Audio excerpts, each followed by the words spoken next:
तो हमेशा मुझे ये बचपन से लगता रहा कि मैं इस दिनचर्या के अनुरूप अपना सारा जीवन नहीं काट सकता। तो मुझे अपने जीवन में कुछ अच्छा करना है, जिससे मैं अपना, अपने परिवार का, अपने समाज का कुछ अच्छा कर सकूं। मेरी पारिवारिक पृष्ठभूमि एक गरीब परिवार से संबंधित रही, तो मेरे पास केवल मेहनत, पढ़ाई करने के सिवाय और कोई रास्ता दूसरा नहीं था। तो जब हमने इस पद को संभाला, तो हमें सरकार की तरफ से ये क्लियर कट डायरेक्शन मिली कि कुछ ऐसे प्रयास करें जिससे आईजीएमसी से बाहर लोगों को ना जाना पड़े। क्या वो कारण है कि उसके बावजूद भी जो सरकारी मुलाजिम भरमौर में नौकरी करने से कतराते हैं? क्या कहेंगे इन चर्चाओं को लेकर? क्या आने वाले समय में आप राजनीति के अंदर प्रवेश करेंगे? कुछ सवालों के जवाब भविष्य के गर्भ में ही रहें तो उचित होगा। नमस्कार, मेरा नाम है पंकज सिंगटा और आप देख रहे हैं फर्स्ट वर्डिक्ट मीडिया। स्वागत करते हैं आप सभी का इस खास पेशकश में। आज खास चर्चा के लिए हमारे साथ एक ऐसे व्यक्ति मौजूद है जो अपने क्षेत्र के लिए अपने आप में एक मिसाल है और अपने आप में बहुत सारे लोगों के लिए इंस्पिरेशन है।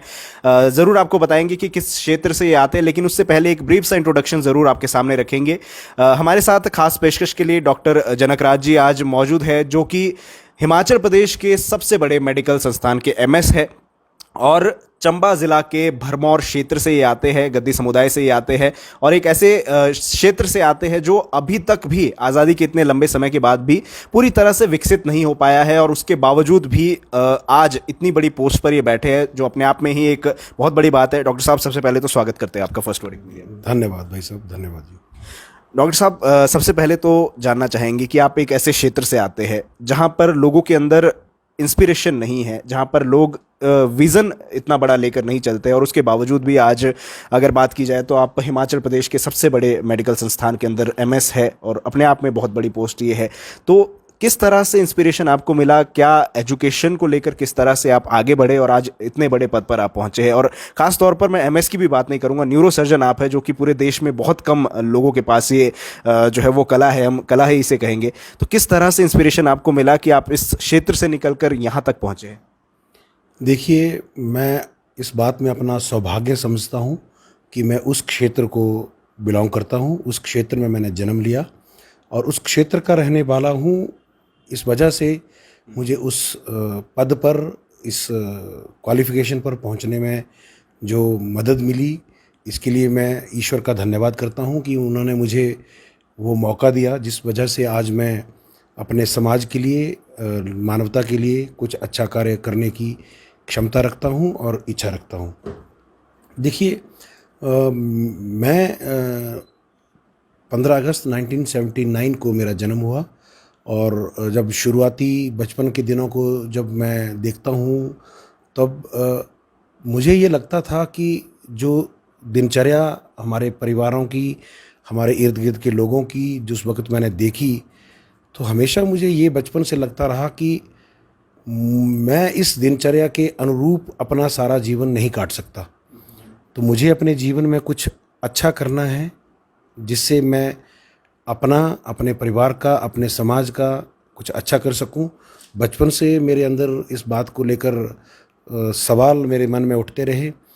तो क्या ऐसी चीज़ थी जिसके आधार पर मैं अपने आप को ऐसा सक्षम बना सकता, जिस वजह से मैं अपना, अपने परिवार का, अपने समाज का कल्याण कर सकता और उस दिनचर्या से बाहर निकल सकता था। तो मेरी पारिवारिक पृष्ठभूमि एक गरीब परिवार से संबंधित रही, तो मेरे पास केवल मेहनत, पढ़ाई करने के सिवाय और कोई रास्ता दूसरा नहीं था। तो 5वीं क्लास पास करने के दौरान मैंने जवाहर नवोदय विद्यालय का एग्ज़ाम दिया और जवाहर नवोदय विद्यालय में जब मेरा सिलेक्शन हुआ, तो उसके बाद नवोदय विद्यालय में मैंने 12वीं तक पढ़ाई करी और 12वीं में पढ़ाई करने के बाद मेरा मेडिकल कॉलेज में सिलेक्शन हुआ और उसके बाद ईश्वर की कृपा से जैसे जैसे मैं अपने उम्र मेरी बढ़ती गई, मैं अपने कदम बढ़ाता गया, ईश्वर का आशीर्वाद मुझे मिलता गया और जिसकी वजह से आज जो प्रत्यक्ष मैं आपके सामने मौजूद हूँ, जिस भी क्वालिफ़िकेशन के साथ, जिस भी पद के साथ, वो सब मैं समझता हूँ ईश्वर की कृपा से है, मेरे पूर्वजों का, मेरे माँ बाप का, मेरे सहयोगियों का सहयोग और आशीर्वाद की वजह से मैं यहाँ पे हूँ। डॉक्टर साहब, आप इस समय आईजीएमसी के एमएस है और ज़रूर आपसे जानना चाहेंगे कि किस तरह का जो सहयोग है वो प्रदेश सरकार का मिलता है, क्योंकि आईजीएमसी एक इतना बड़ा अस्पताल है कि पूरे प्रदेश से लोग वहाँ पर इलाज के लिए पहुँचते हैं और कहीं ना कहीं अगर हम देखें तो आईजीएमसी के अंदर बाकी जगहों के मुकाबले जो फैसिलिटीज़ है, जो व्यवस्थाएं हैं, वो ज़्यादा अच्छी है। तो प्रदेश सरकार का किस तरह का सहयोग रहता है? देखिए, प्रदेश सरकार लोगों को मूलभूत स्वास्थ्य सेवाएं मिलें, इसके लिए अत्यंत संवेदनशील है, गंभीर है। चाहे आप कोविड काल की बात कह लें, कोविड से पहले की बात कह लें, तो जब हमने इस पद को संभाला तो हमें सरकार की तरफ से ये क्लियर कट डायरेक्शन मिली कि कुछ ऐसे प्रयास करें जिससे आईजीएमसी से बाहर लोगों को ना जाना पड़े। तो हमने सबसे पहले पहले साल में उस आंकड़ों पर गौर फरमाया, उनका निचोड़ निकाला कि क्या वो कारण है कि लोगों को प्रदेश भर से रेफर होकर आईजीएमसी आने के बावजूद आईजीएमसी से आगे जाना पड़ता है। तो जो मुख्य कारण हमें नज़र आए, उन कारणों को हमने रेक्टिफाई किया, जिसमें न्यूरो लैब का एक बहुत बड़ा कदम सरकार ने उठाया, वेंटिलेटर की संख्या को बढ़ाया और ऑक्सीजन बेड की संख्या को बढ़ाया। जो समस्याएं हमें लगीं और हमने सरकार के समक्ष रखी, तो सरकार ने उसका पूर्ण सहयोग किया। और आज भी सरकार ने हमेशा ये कोशिश करी कि लोगों को मूलभूत स्वास्थ्य सुविधा मिले, जिसके लिए केंद्र सरकार की तर्ज पर यहाँ पर हिमकेयर योजना को शुरुआत की गई। हिमकेयर योजना के साथ साथ सहारा योजना शुरू की गई, सम्मान योजना शुरू की गई। देखिए, सरकार के समक्ष जब हमने लोगों की समस्याओं को रखा तो सरकार ने भी ये पाया, हमने भी ये पाया कि अस्पताल में आकर तो लोगों का इलाज मुफ्त हो जाएगा, परंतु बहुत सारे लोग ऐसे भी हैं जिनके लिए अपने घर से अस्पताल पहुंचना भी अपने आप में एक बहुत बड़ी समस्या है।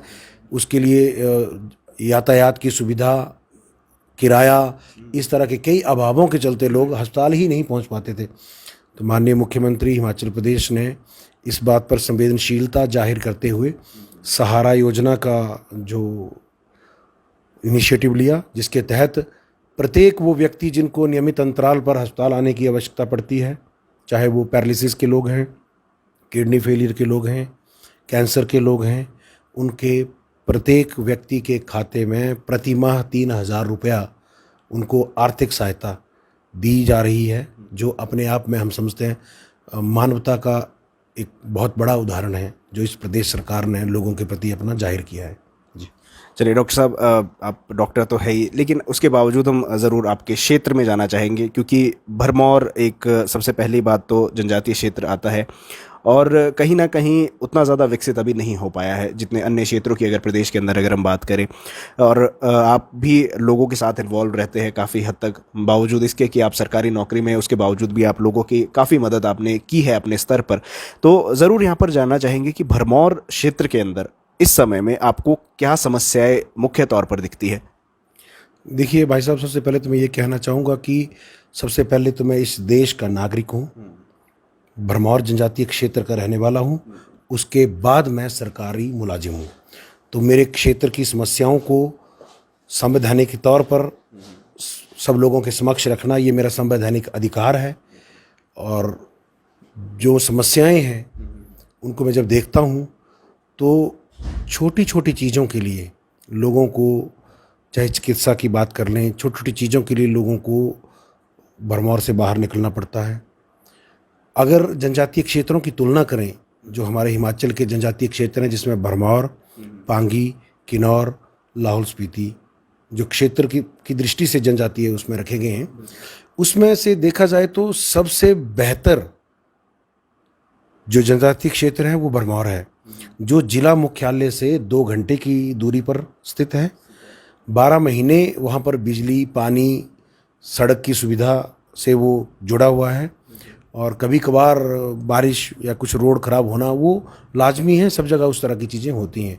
परंतु क्या वो कारण है कि उसके बावजूद भी जो सरकारी मुलाजिम भरमौर में नौकरी करने से कतराते हैं?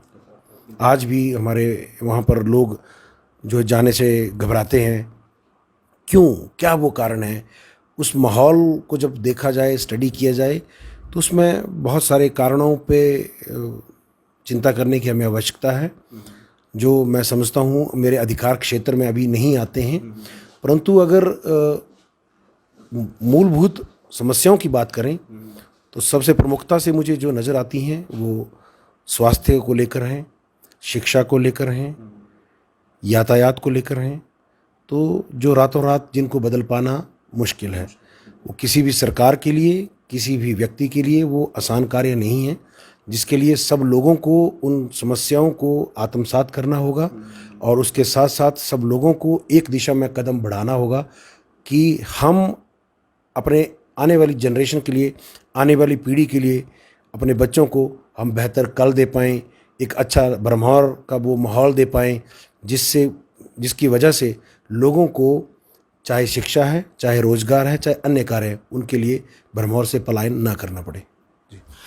डॉक्टर साहब देखिए, सोशल मीडिया पर लगातार ये बातें उठती है कि डॉक्टर जनक राज जो है वो इलेक्शन लड़ेंगे या राजनीति में आगे आने वाले हैं। क्या कहेंगे इन चर्चाओं को लेकर? क्या आने वाले समय में आप राजनीति के अंदर प्रवेश करेंगे? देखिए, कुछ सवालों के जवाब भविष्य के गर्भ में ही रहें तो उचित होगा। बाकी ये बात मेरी नहीं है। मैं समझता हूँ किसी भी व्यक्ति के लिए ये सौभाग्य की बात होगी कि उसके क्षेत्र के लोग उसको अपने प्रतिनिधि के तौर पर देखना चाहते हैं। वो मेरी बात नहीं है, वो चाहे आप हैं, चाहे कोई भी व्यक्ति है, उन सब के लिए ये सौभाग्य और सम्मान की बात है कि उनके क्षेत्र के लोग उनके अंदर अपने प्रतिनिधि को देखते हैं।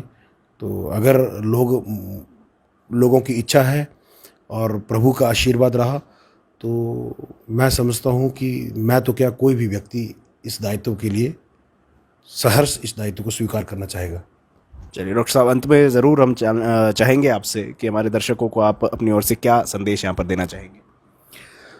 देखिए, संदेश देने की तो अगर बात कहें तो मैं केवल इतना कहना चाहूँगा कि जो भी समस्याएं हमारी हैं, जो भी बदलाव हम करना चाहते हैं, वो मात्र मेरे करने या आपके करने से नहीं हो पाएंगे।